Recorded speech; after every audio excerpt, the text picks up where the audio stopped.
भारत की खान में ऐसे कई हीरे हैं जिनकी चमक अमूल्य है। सीवी रमन, जगदीश चंद्र, एपीजे अब्दुल कलाम, श्रीनिवास रामानुजन और भी अनेक हैं। इन सभी ने अपने क्षेत्र में ऐसा चमत्कार कर दिखाया जिससे भारत का नाम दुनिया भर में गर्व से लिया जाता है। इन सभी हीरो में से एक हीरा है श्रीनिवास रामानुजन। आधुनिक काल के महानतम गणितज्ञ विचारक श्रीनिवास रामानुजन का जन्म 22 दिसंबर 1887 को भारत के दक्षिणी भूभाग में स्थित कोयम्बटूर के इरोड नामक गांव में हुआ था। कहा जाता है कि रामानुजन को उस जमाने में गणित में कोई विशेष प्रशिक्षण नहीं मिला, लेकिन फिर भी उन्होंने विश्लेषण एवं संख्या सिद्धांत के क्षेत्रों में काफी अहम योगदान दिया। उनका जन्म दिवस राष्ट्रीय गणित दिवस के रूप में मनाया जा रहा है। रामानुजन के जीवन व उनके संघर्ष से जुड़ी ऐसी कई बातें हैं जो काफी कम लोग जानते हैं। तो आइए एक झलक डालते हैं विद्वानी श्रीनिवास रामानुजन आयंगर के जीवन पर। हेलो भाई लोग, मैं आपका शुभचिंतक एक बार फिर से आपके अपने YouTube चैनल शुभचिंतक में स्वागत करता हूँ। श्रीनिवास रामानुजन आयंगर का जन्म एक गरीब ब्राह्मण परिवार में हुआ था। कहा जाता है कि रामानुजन 3 वर्ष के हो गए थे, लेकिन फिर भी बोलना नहीं सीख पाए थे, जिसके कारण उनके परिवार वाले चिंतित थे। उन्हें लगता था कि रामानुजन गूंगे हैं। बेहद प्रतिभाशाली रामानुजन को जब उनके माता पिता ने स्कूल में भर्ती कराया तो उनका पढ़ाई में मन नहीं लगता था, लेकिन 10 वर्ष की आयु में वे प्राइमरी परीक्षा में पूरे जिले में सबसे अधिक अंक लेकर पास हुए। रामानुजन के बारे में एक बात यह भी उल्लेखनीय है कि उन्होंने कभी गणित किसी से सीखा नहीं था, बल्कि स्वयं ही वे गणित में इतने विद्वानी बने थे। उनका दिमाग इतना तेज था कि उन्होंने स्कूल के समय में ही कॉलेज के स्तर के गणित को पढ़ लिया था। एक समय पर रामानुजन की गणित में अत्यंत रुचि उन्हें काफी भारी पड़ गई थी। यह उनके स्कूल के दिनों की बात है जब वे 11वीं कक्षा में गणित को छोड़कर बाकी सब विषयों में फेल हो गए थे।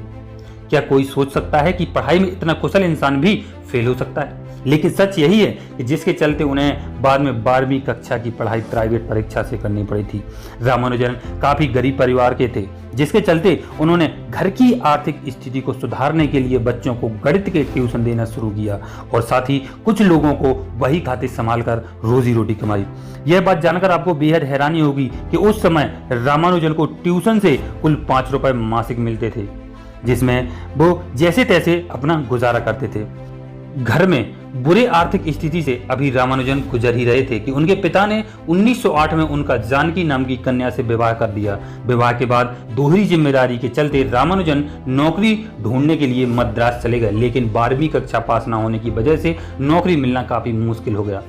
रामानुजन के नौकरी ढूंढने से जुड़ी एक रोचक बात है कि वे जब भी नौकरी खोजने के लिए किसी से मिलते थे तो उन्हें अपना एक रजिस्टर दिखाते थे। इस रजिस्टर में उनके द्वारा किए गए गणित के शोध थे, लेकिन लोग इसे अक्सर नजरअंदाज कर देते थे। रामानुजन ने अपनी पहली नौकरी मद्रास के एक deputy collector Shri V Ramaswamy Iyer के पास नौकरी की। इनकी इस नौकरी से इन्हें 25 रुपए मासिक मिलते थे। रामानुजन अपनी क्लर्क की नौकरी के साथ साथ रात में गणित का शोध भी किया करते थे। कहते हैं कि वे गणित के सूत्रों को पहले स्लेट में लिखा करते थे और फिर बाद में एक रजिस्टर में उतार दिया करते थे। रात को रामानुजन के स्लेट और खड़िए की आवाज से अक्सर उनके परिवार वालों की नींद खराब होती थी। रामानुजन के परिश्रम को प्रोफेसर हार्डी द्वारा ही सराहा गया, जिसके चलते रामानुजन को कैम्ब्रिज आने का आमंत्रण दिया। कहा जाता है कि आर्थिक तंगी के कारण स्वयं प्रोफेसर हार्डी ने रामानुजन को कैम्ब्रिज जाने के लिए आर्थिक सहायता दी थी। रामानुजन के गणित के किए गए कार्यों की वजह से ही उन्हें विदेश में रॉयल सोसाइटी की सदस्यता हासिल हुई थी। इसके साथ ही वे ट्रिनिटी कॉलेज की फेलोशिप पाने वाले पहले भारतीय भी बने। रामानुजन के जीवन काल का सबसे बड़ा संघर्ष था उनकी सेहत। 1917 में इंग्लैंड में उनकी सेहत में परिवर्तन आना शुरू हो गया था। तेज बुखार, बदन दर्द, खांसी, थकान और अचानक से पतले होने जैसे चिन्ह यह बता रहे थे कि रामानुजन की हालत काफी गंभीर है। इंग्लैंड की उस ठंड में उनकी सेहत और भी बिगड़ती गई और आखिरकार वे वर्ष 1919 में भारत वापस लौट आए, लेकिन यहाँ आकर भी उनकी हालत में कोई सुधार न आया और 26 अप्रैल 1920 को मात्र 32 वर्ष की अल्प आयु में श्रीनिवास रामानुजन आयंगर ने अपनी आखिरी सांस ली। श्रीनिवास रामानुजन आयंगर का अचानक से हुआ देहांत पूरे गणित संसार और भारत के लिए काफी दुखद था। 3884 प्रमेयों का संकलन करने वाले रामानुजन को आज भी भारत में काफी गर्व से याद किया जाता है।